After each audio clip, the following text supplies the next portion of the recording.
It was another voice, a completely different personality coming out of this kid like you flipped a switch. I've seen some shit, but that moment was creepy as hell.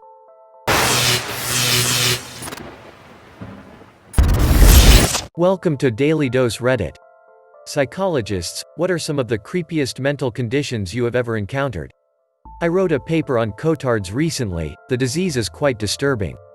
There was an article one read describing a case of cotards in a 10-year-old boy who was somewhat abused and neglected and attempted to hang himself at the age of 7.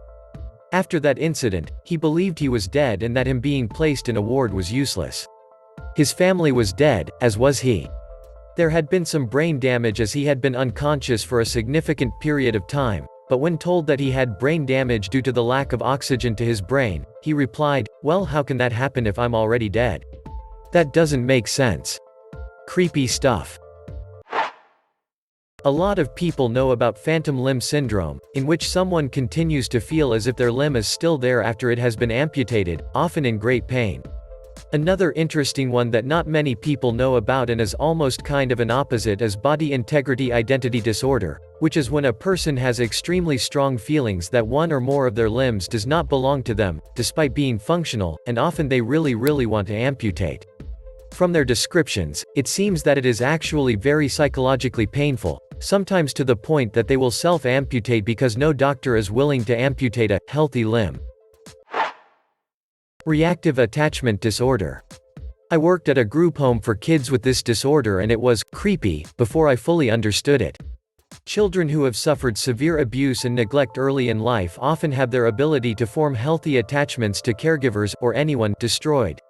Some of them would cling to me, call me mommy, and beg to come home with me 30 seconds after I met them. Others would refuse to talk to anyone, hurt themselves and others, set fires and act out any chance they could. Sometimes they would improve enough to be sent to foster homes only to have their behavior come back worse once they were placed in an unstructured family setting. It's extremely tragic. Fatal familial insomnia is pretty frickin' scary. Suddenly, you just start not being able to fall asleep, and you're gone within 7 to 36 months. You gradually lose the ability, along with a number of other symptoms over time, until it eventually, at the end of the last stage, you'll have not slept in a long time, will have been hallucinating and suffering from dementia, and eventually die. Only 40 families, about 100 people, have the disorder. Also, if you have it, there's a good chance you'll have kids by its onset, making the disorder passed down ever further. Scary stuff. I live with a longtime friend who I am convinced has developed disorganized schizophrenia over the past 3 years. It's not as crazy or mind-blowing as some of the other ones on this thread, but it is truly fucking up his life and making it exponentially harder for me to tolerate him on a daily basis. More bizarre than anything. In the past couple of months, especially, he has exhibited extremely antisocial and disorganized behavior. Everything from inappropriate emotional reactions to regular life events, to an inability to form complete sentences or thoughts in a conversation, to just plain old fucking around with people by not making any sense, sometimes on purpose and sometimes unknowingly. He used to be an extremely personable guy, who could approach anyone and make friends. Now he literally can't hold a conversation, but still wants to be really approachable and personable, but doesn't realize that he actually creeps people out so much that they will passionately avoid talking to him again. The most frustrating thing that he does is basically attaches to me whenever I'm at home. He will stand at my bedroom door and watch me do my homework, fold my laundry, clean my room, work on my computer, build Legos, etc. And he will always be in the same room as I am unless I have shut my bedroom door. He mimics my actions, wakes up whenever I do, goes to sleep whenever I do, always wants to cook or clean whenever I am. I essentially have to find things that he can't or doesn't know how to do to get some freedom. It's mostly me because I've known him for way longer than my roommates, but when I'm not home, he does all of this to them too. I think this all stems from his inability to make basic decisions, like when to eat, or where to study, or when to leave in order to be on time for something. This extends to almost every aspect of his life. I've been seeing a counselor to consult with her about it, but it's basically impossible to know anything for sure because she can't tell me any information about him or his visits. He started going as well. I don't know if he goes to them unless I ask him, and there's not telling when he will forget about a session or just decide not to go to a doctor's evaluation. It's even more frustrating that this counselor keeps telling me that I shouldn't keep reminding him of these things or keeping tabs on him, because eventually I will be like a mother taking care of an infant child. My words, not hers, and she is right, but it is upsetting. Weirdest part, he's studying behavioral neuroscience. Split brain syndrome. Sometimes as a means of treating severe seizures, epilepsy, surgeons will sever the corpus callosum, the connecting tissue between the two lobes of the brain. The good news is that future full-blown seizures are limited to one half of the brain, leaving the patient aware and able to take precautionary measures. The bad news is that, thanks to the lateralization of function, there are essentially two minds in the skull that can each only react to certain forms of stimuli. The weirdest part is the occasional outcome of alien hand syndrome, in which one of the brains takes control of one hand and uses it independently. When questions are presented to the controlling hemisphere, the hand can write out its answers, which are sometimes in disagreement with the main brain and the patient's spoken answers. Scariest thing I know of that's real, locked-in syndrome, you're completely awake but unable to move. People assume you're a comatose vegetable, when really you're just paralyzed, for decades. The selfish love obsession of a teen with severe borderline personality disorder.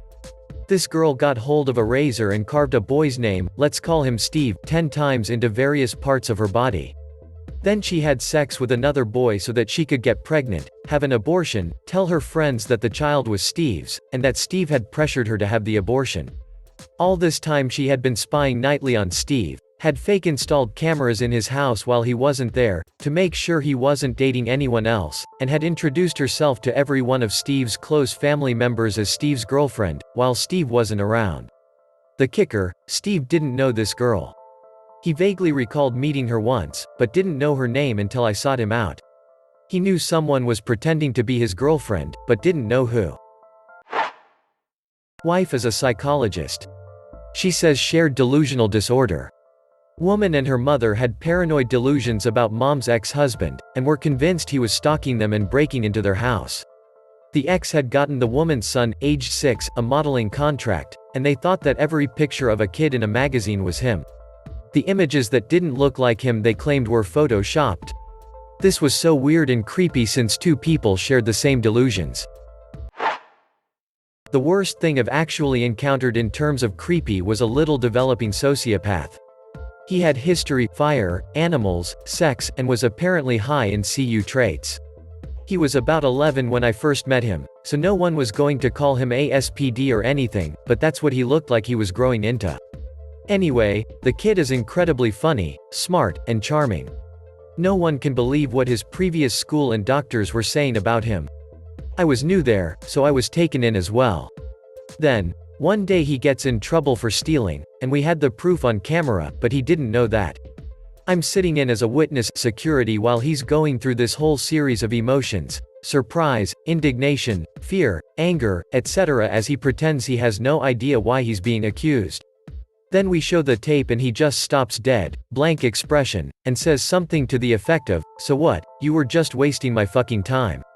It was another voice, a completely different personality coming out of this kid like you flipped a switch. I've seen some shit, but that moment was creepy as hell.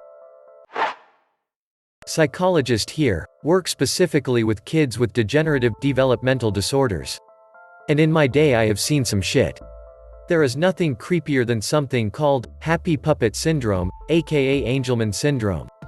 It's a disease most commonly found in children where they always have a happy affect, even when hurt or sad. And top it all off, their motor skills are affected in such a way that their limbs move as if they're on marionette strings.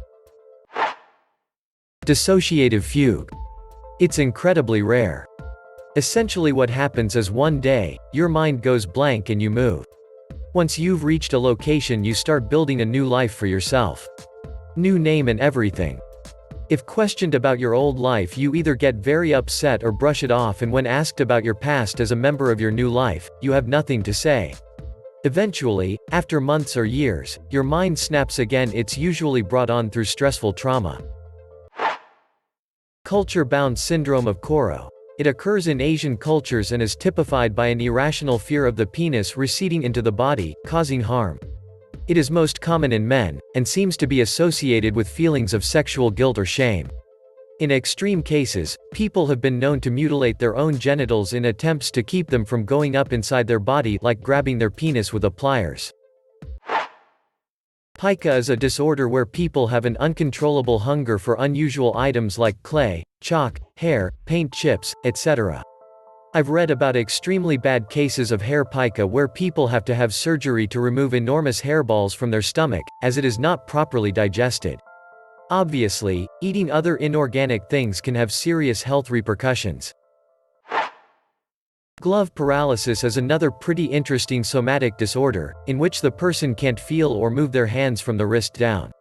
Because of how your nerves are arranged in your hand, there is no way that it could be caused by actual nerve damage. Basically, there are two separate nerves that feed into the bottom half of your arm, pinky side, as well as your pinky and ring fingers. The other provides neurological impulses to the top, thumb side, and your thumb, index, and middle fingers. I used to work in an adult group home, and while no one disorder ever really scared me, there was one woman who still scares the crap out of me. When I first met her, I mistook her for a new staff member because she looked so normal.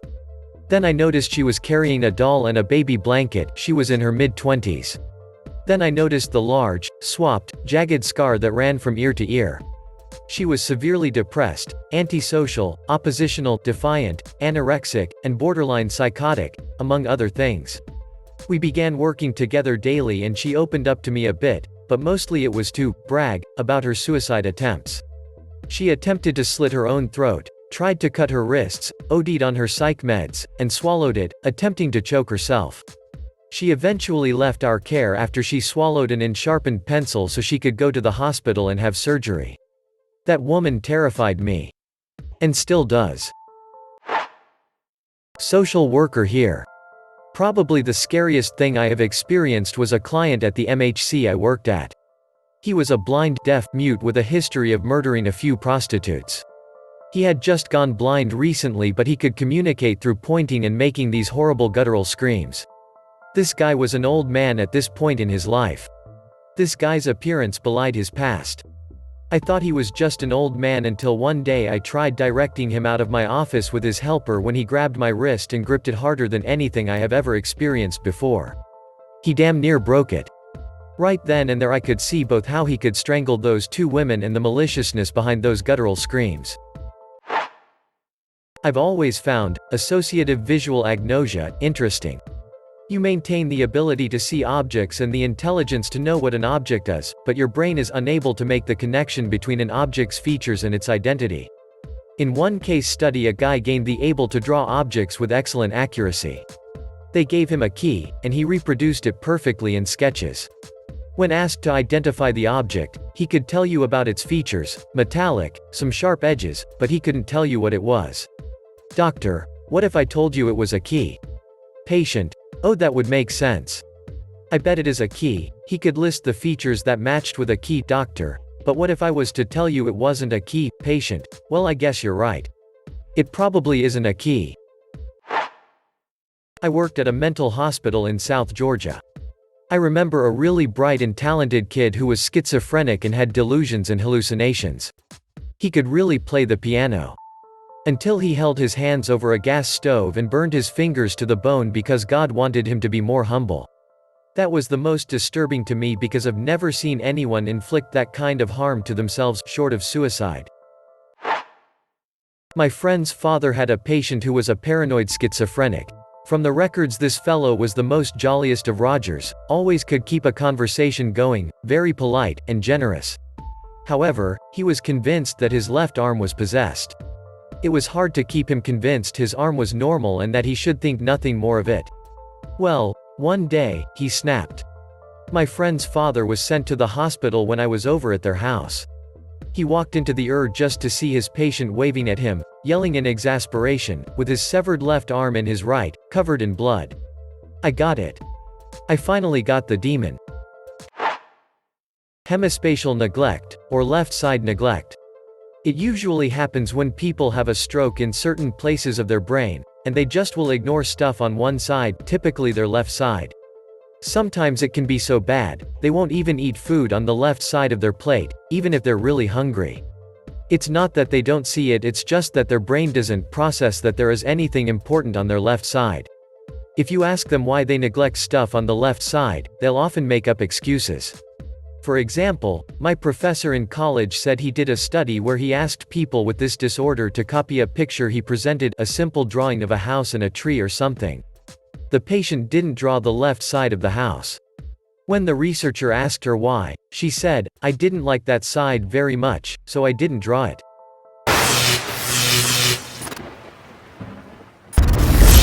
Thank you so much for watching.